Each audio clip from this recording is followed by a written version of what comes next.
óska ykkur til hamingju og blessunar á þessu komandi ári og þökkum við árið sem er að líða.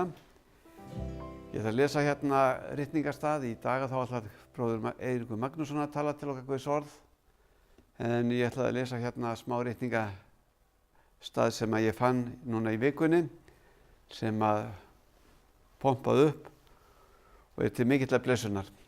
Og það er í Jesía 40. kafla og það er vers frá 28 og til og með 29 og til 31.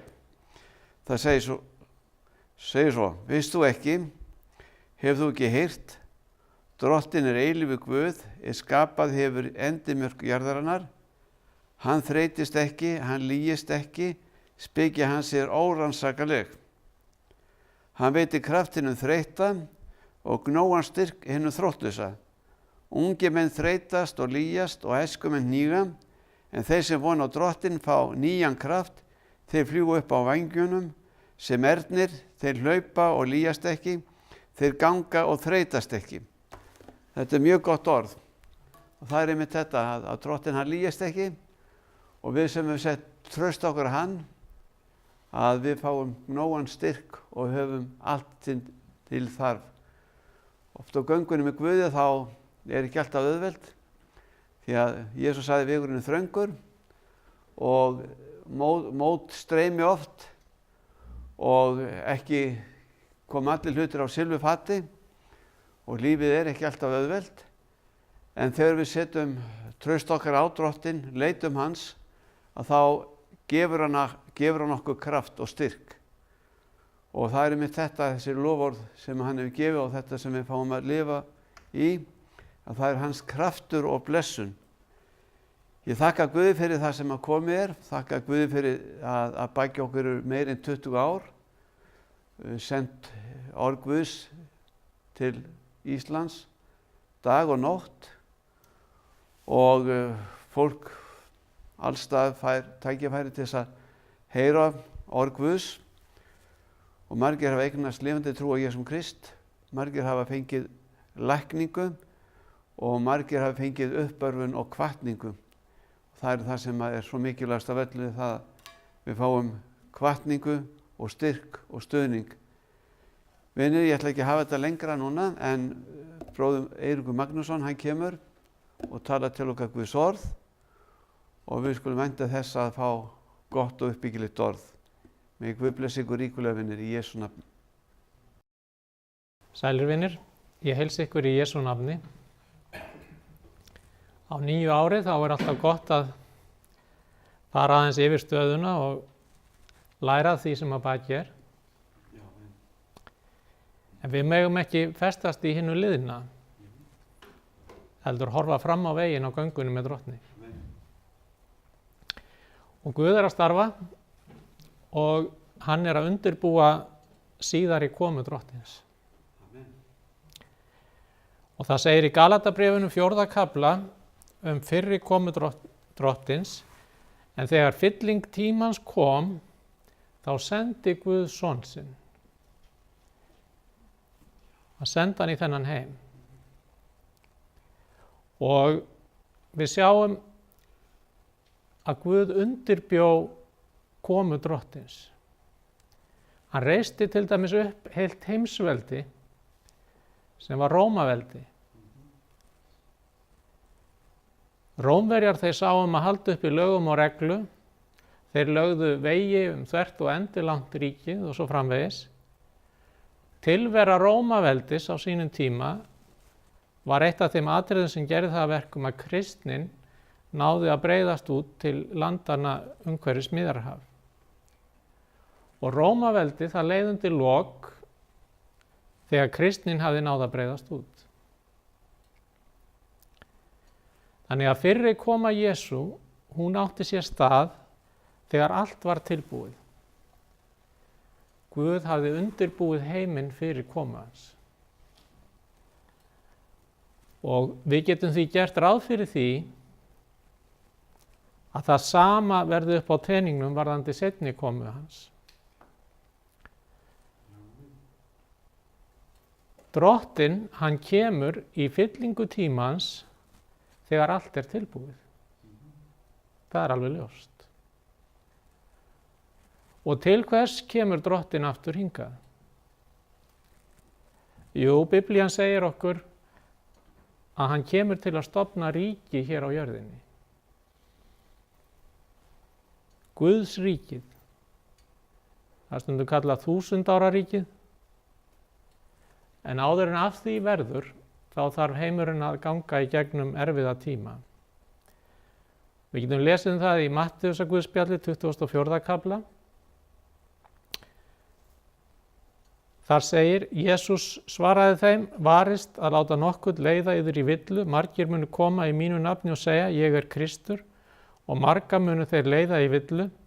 Þér munu spyrja hernað og ófríðartíðindi, gæti þess að skelfast ekki. Þetta á að verða en endirinn er ekki þar með komin. Þjóð mun rísa gegn þjóð og ríki gegn ríki, þá verður hungur og landskjálftar á ýmsum stöðum. Allt þetta er upphaf fæðingarhríðanna. Þá munu menn framselja yður til pynting og taka af lífi og allar þjóðir munu hata yður vegna nafns míns. Margir munu falla frá og framselja hver annan og hata. Fram munu koma margir falsspámenn og leiða marga í villu og vegna þess að lögleysi magnast mun kærleikur flestra kólna.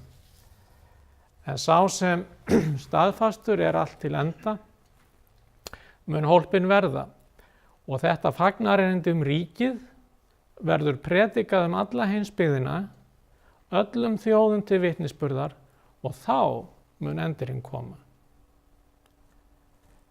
Þannig að það er til eitthvað sem heitir fagnareyrindi ríkið. Og þannig að við þurfum að predika góðu fréttirnar Guðs ríkið í dag. Því það hefur alltaf verið áætlun Guðs að koma á himnesku ástandi hér á jörðinni, alveg frá upphafi. Það segir í faðirvorinu, við þekkjum það öll, til komi þitt ríki og til hverra, það er til okkar. Verði þinn vilji svo á jörðu sem á himni.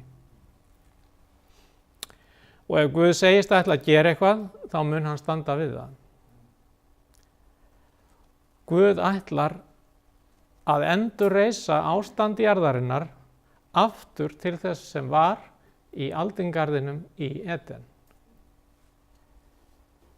Páll postuli, hann skrifar í 1. Korintubréfi og 2. kafla, það sem auga sá ekki og eyra heyrði ekki og ekki kom upp í hjarta nokkurs manns, allt það sem Guð fyrirbjóð þeim er elska hann. En það er fjölmargt sem Guð mun aðeins opinbera stuttu fyrir endin vegna þess að það á aðeins við þann tíma. Það segir til dæmis í Daniel 12. kafla, en þú Daniel halt þessum orðum leyndum og innsigla bókina þar til er að endalokunum líður, margir munu rannsaka hana og þekkingin mun vaksa.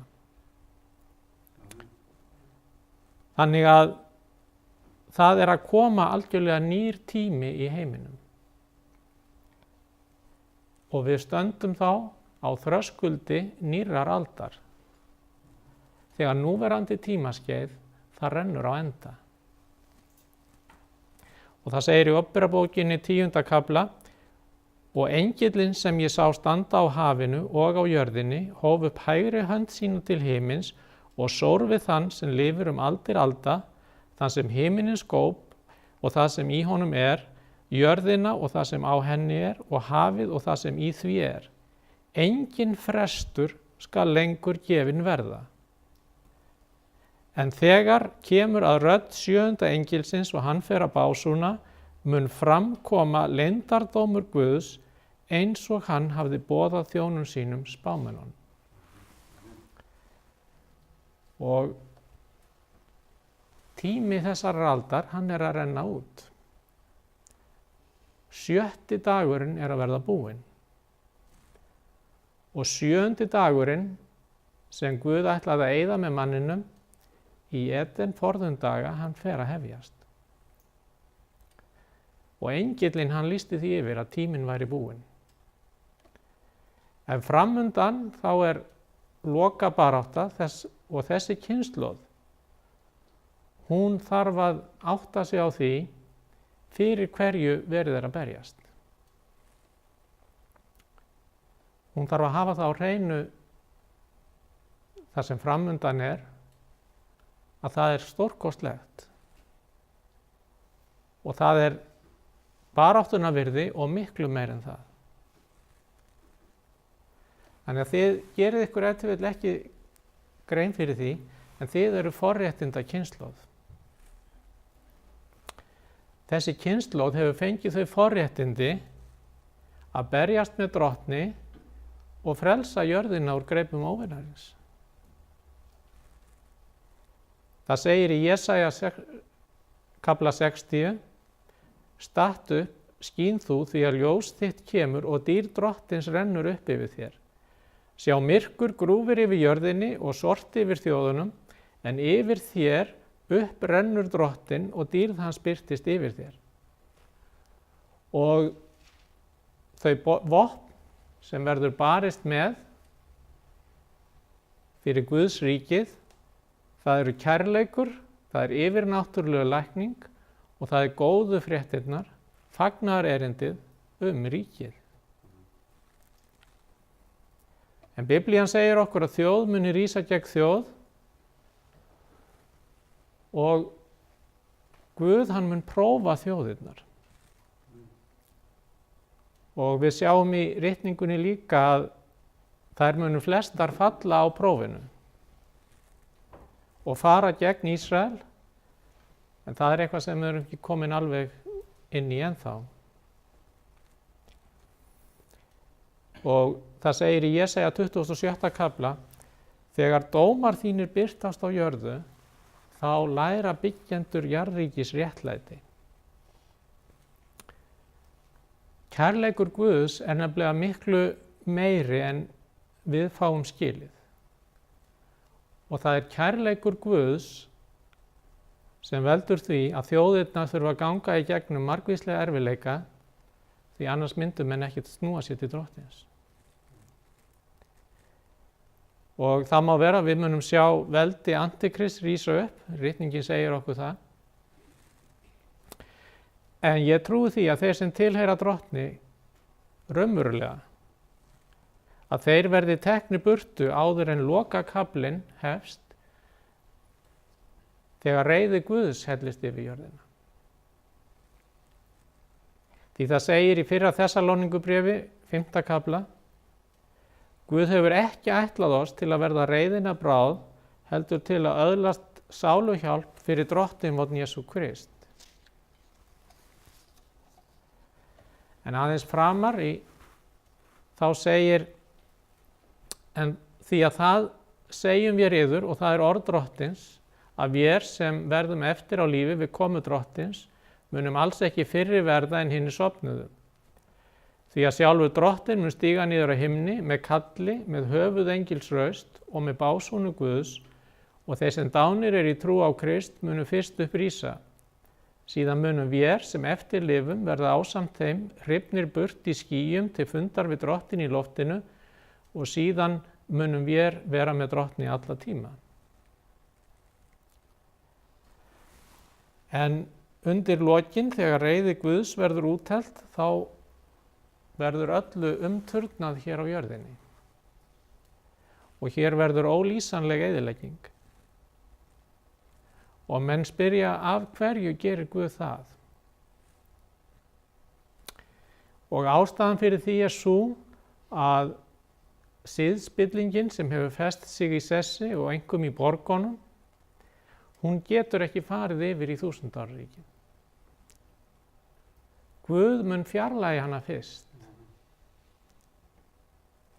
Og það segir í Opinberabókinni kafla 16 og versi 19 að borgir þjóðanna hrundu. Það þýðir að stórborgir heimsins verða jafnar við jörðu. Og sumar stórborgir þessa heims, þær eru ótrúlega siðspilltar og eiga sér langa sögu af ranglæti. Og það er ljóst að þessi siðspilling, hún fer ekki yfir í 1000-áraríkið. Guð hefur nefnilega fullkomna áætlun og hann veit nákvæmlega hvað hann að gera. Og það segir í Óperubókinni 16. kafla: og eldingar komu og brestir og þrumur og mikill jarðskjálfti, svo slíkur hefur eigi komið frá því menn urðu til á jörðinni. Svo mikill var sá jarðskjálfti og allar eyjar hurfu og fjöllin voru ekki lengur til. Þarna sjáum við að eyjar þær eiga eftir að sökkva í sæ og landakortið þá eftir að breytast. Og mér langar ekkert sérstaklega að vera hér þegar þetta gerist. En það verður fólk hér sem býr á þessum tíma á jörðinni. En þegar þetta er búið þá verður Google að búa til nýtt landakort.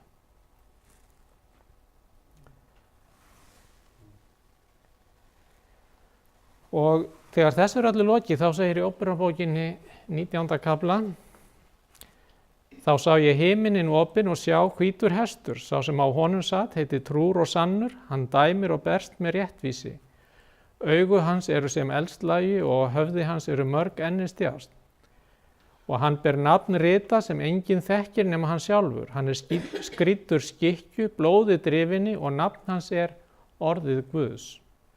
Og hersveitirnar sem á himni eru fylgdu honum á hvítum hestum, klæddar hvítu og hreinu líni, og af munni hans gengur út biturt sverð að slá þjóðirnar með, og hann stjórnar þeim með járnsprota. Og hann treður vínþröng heiftarreiði Guðsins alvalda, og skikkju sinni og lend sinni hefur hann ritað nafn konungur konunga og drottin drottna. Og Enok, hann var spámaður Guðs og hann sá þessa hluti einnig. Því það segir í Júdasarbréfi: þessa menn spáði líka Enok, 7. maður frá Adam, hann segir: sjá, drottin er komin með sínum 1000 heilagra til að halda dóm yfir öllum og til að sanna alla óguðlega menn seka öll þau óguðlegu verk sem þeir hafa drígt og öll þau hörðu orð sem óguðlegi syndarar hafa talað gegn honum. Þannig að þá, þegar drottin kemur, þá hefst dómur yfir þjóðunum á jörðinni. Og það er sagt frá því í 25. kafla í Matteusarguðspjalli: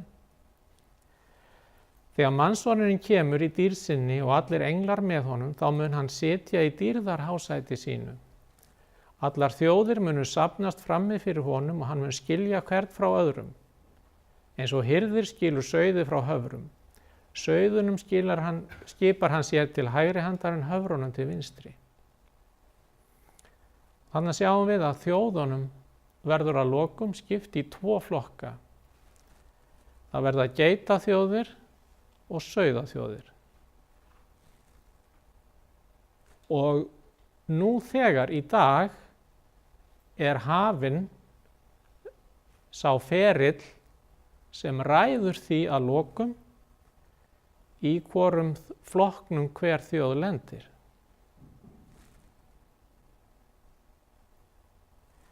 Og eftir hverju verða þjóðirnar dæmdar? Jú, það segir áfram: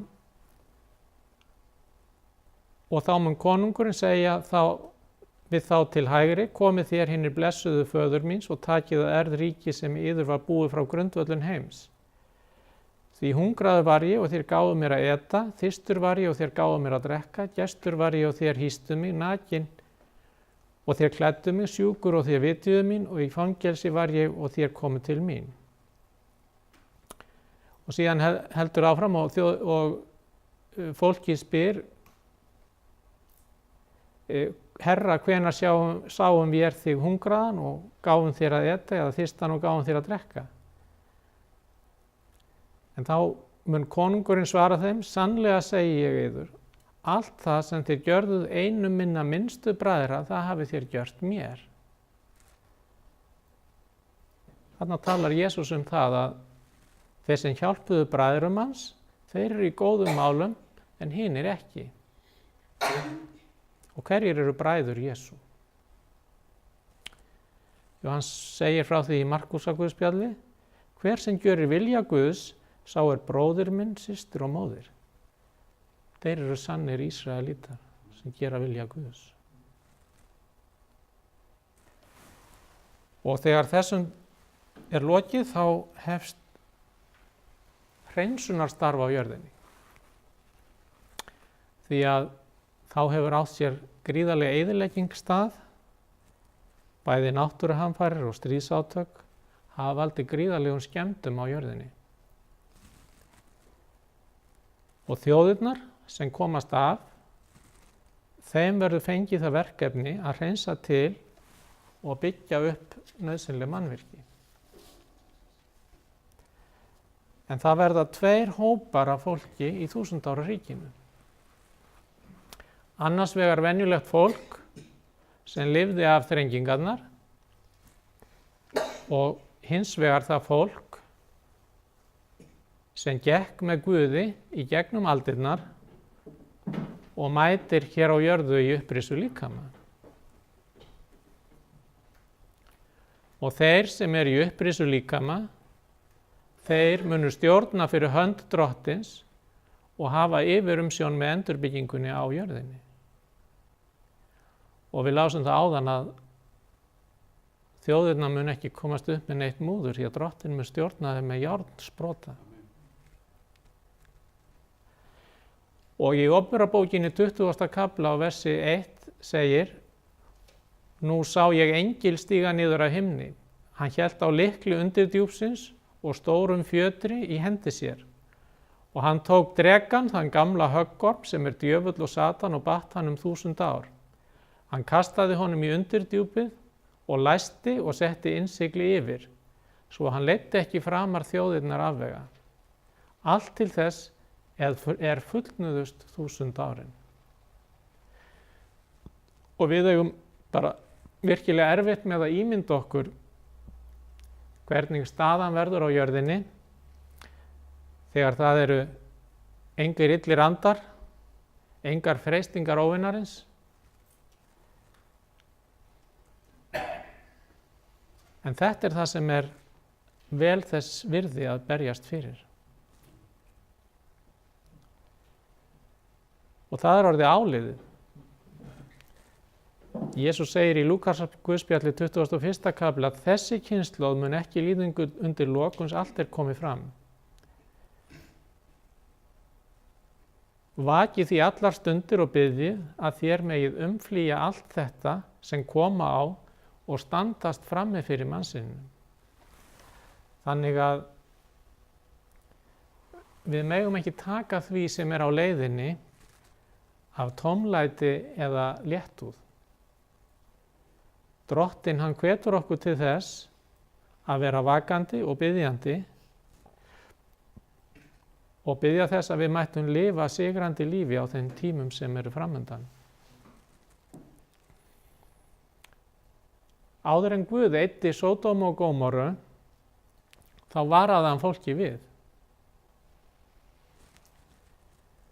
Guð varaði Abraham og Lot við því sem í vændum var. En kona Lots horfði tilbaka og var langt á eftir hinum. Hjarta hennar var enn í borginni og hún varð fyrir því sem rigndi af himni og hún breyttist í saltstólpa. En ef við elskum Drottinn af öllu hjarta og göngum fram í hlýðni við hann, þá trúi ég því að hann muni varðveita okkur mitt í þeim erfiðleikum sem eiga eftir að koma yfir þessa kynslóð. En heimurinn hann stefnir núna hraðbyri inn í þessa tíma. Mælir synda þjóðanna er að verða fullur. Og það kemur sá dagur að Guð segir: nú er komið nóg. Og engillinn tilkynnir þá engin frestur skal lengur gefinn verða. Tími höfðingja þessa heims þá liðinn og Guðsríkið tekur við. Og ég bið Guð að blessa þig, heimilið þitt og fjölskyldu og gefa þér gæfuríka tíma framundan. Í Jesú nafni. Amen.